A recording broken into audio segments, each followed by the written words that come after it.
Hi friends, welcome to our channel. ఈ సృష్టిలో ఆరంభమున్న ప్రతి వాటికి అంతం ఖచ్చితంగా ఉంటుంది. ఈ మాట నేను చెప్తుంది కాదు, స్వయంగా శ్రీకృష్ణుడు గీతలో చెప్పిన మాట. రోజు రోజుకి ప్రజల్లో ప్రాంతాలలో ఆధునీకరణ పెరుగుతుంది. అంటే రోజు రోజుకి టెక్నాలజీ అడ్వాన్స్ అవుతుంది. కానీ మనుషుల్లో నీతి, నిజాయితీ, న్యాయం, సత్యం, అసలు మానవత్వమే లేకుండా పోయింది. జనాలు ఎన్నో ఆకృత్యాలకు పాల్పడుతున్నారు. అందుకే ఈ యుగాన్ని మనం కలియుగం అని పిలుస్తాము. మరి దీనికి పరిష్కారం లేదా? భవిష్యత్తులో ఏం జరగబోతోంది? కలియుగం ఎలా అంతమవబోతోంది? ఇలాంటి ఎన్నో ఆసక్తికరమైన విషయాలు ఈ వీడియోలో మీకోసం.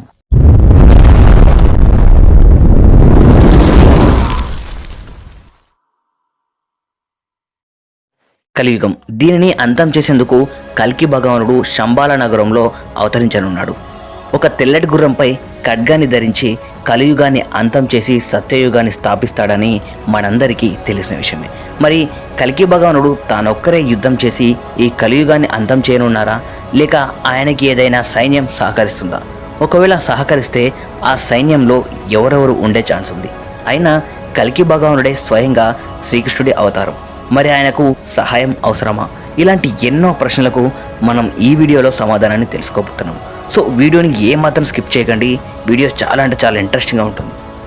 కల్కి ఈయన శంబాల నగరంలో ఒక బ్రాహ్మణ కుటుంబంలోని విష్ణుయాష మరియు సుమతి అనే దంపతులకు జన్మించి తెల్లటి గుర్రంపై ఖడ్గాన్ని ధరించి కలియుగాన్ని అంతమొందించి సత్యయుగాన్ని స్థాపిస్తాడని శ్రీమద్ భాగవతంలోని 2వ అధ్యాయంలో గల 18వ శ్లోకం నుంచి 20వ శ్లోకం వరకు చెప్పబడింది.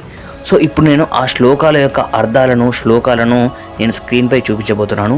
ఒకవేళ మీకు కనుక ఈ శ్లోకంపై ఇంట్రెస్ట్ ఉంటే మీరు స్క్రీన్ షాట్ తీసుకోవచ్చు. కల్కి భగవానుడికి కలియుగాంతంలో 7 అత్యంత శక్తివంతమైన వాళ్ళు సహాయం చేయబోతున్నారు. మరి మన పురాణాల్లో చెప్పినట్టుగా సప్త చిరంజీవులుగా పిలువబడే 7 శక్తివంతులు అనగా హనుమంతుడు, అశ్వత్థామ, కృపాచార్య, విభీషణుడు, బలిచక్రవర్తి, వేదవ్యాసుడు మరియు పరశురాముడు. వీరంతా ఒక్కొక్కరు ఒక్కొక్క కళలో నైపుణ్యం కలవారు. సపోజ్ హనుమంతుని వద్ద శౌర్యం, బలం, జ్ఞానం, అంకితభావం ఇవన్నీ కల్కి భగవానుడు నేర్చుకోబోతున్నాడు.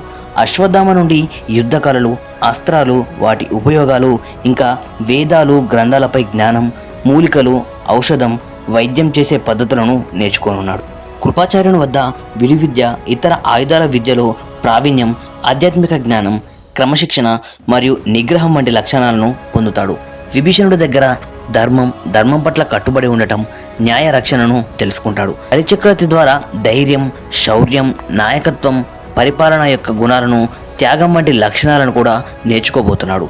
ఇక వేదవ్యాసునిచే ఆధ్యాత్మిక జ్ఞానం, తత్వశాస్త్రం, జ్ఞాన సంరక్షణ, సమస్యలు, వాటి పరిష్కారాల యొక్క శోధన ఇలాంటి గుణాలను నేర్చుకోబోతున్నాడు.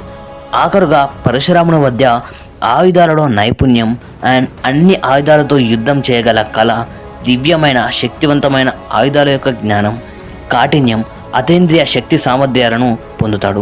ఈ విధంగా సప్త చిరంజీవుల దగ్గర కావాల్సిన జ్ఞానాన్ని పొంది వారి సహాయంతో కలియుగాన్ని అంతం చేసి సత్యయుగాన్ని స్థాపించనున్నారు కల్కి భగవానుడు. అయితే సమస్య ఏంటంటే కల్కి భగవానుడు స్వయంగా విష్ణుమూర్తి అవతారం.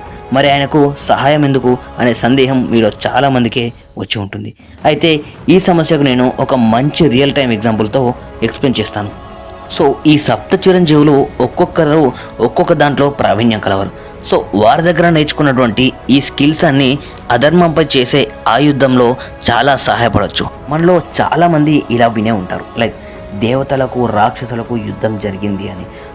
దేవతలు ఎవరితో యుద్ధం చేసినా కూడా వారు యుద్ధానికి వెళ్ళిన ప్రతిసారి దేవతల సైన్యానికి ఒకరిని సేనాధిపతిగా నియమించుకునేవారు. అంటే యుద్ధం పూర్తయ్యే వరకు సేనాధిపతి చెప్పిన విధంగా నడుచుకోవాలన్నమాట.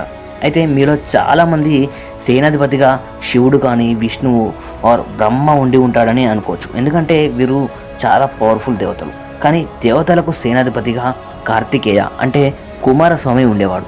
దేవతలు అంతా ఒకవైపు ఉన్నారంటేనే ఆ ఆర్మీ చాలా పవర్ఫుల్ అని అర్థం. అయినా కూడా యుద్ధ నియమాల ప్రకారం ఖచ్చితంగా సేనాధిపతిని నియమిస్తారు. అలాగే యుద్ధంలో ఒక్కో సైన్యం వైపు ఒక మెయిన్ పర్సన్ ఉంటారు. బట్ వాళ్ళు ఎంత పవర్ఫుల్ అయినా కూడా వారికి ఖచ్చితంగా గురువు అనేవారు ఉంటారు. ప్రపంచంలోని చాలామంది ఛాంపియన్స్ కూడా వారికి ఎన్ని మెడల్స్ వచ్చినా, ఎంత గుర్తింపు వచ్చినా కూడా ఒక కోచ్ ఆర్ మెంటర్ని పెట్టుకుంటారు. ఇది అదే విధంగా కాబోయే కలియుగాంతంలో కల్కి భగవానుడికి సప్త చిరంజీవులు గురువులుగా సకల విద్యలను జ్ఞానాన్ని అందజేసి విధేయాన్ని అందించి సత్యయుగ స్థాపనలో వారి వంతు సహాయం చేయనున్నారు. బట్ అప్పటి వరకు ప్రపంచమంతా ఎలాంటి దుర్ఘటనలు జరగకుండా శాంతియుతంగా ఉండాలని మనస్ఫూర్తిగా కోరుకుంటున్నాను. సో ఫైనల్గా కల్కి భగవానుడు భవిష్యత్తులో అవతరించి సప్త చిరంజీవుల సహాయంతో కలియుగాన్ని అంతం చేసి సత్యయుగాన్ని స్థాపిస్తాడని నేను గట్టిగా నమ్ముతున్నాను. ఈ వీడియోపై మీ అభిప్రాయాన్ని మరియు కల్కి భగవానుని యొక్క రాక గురించి మీరేమనుకుంటున్నారో కామెంట్ చేయండి.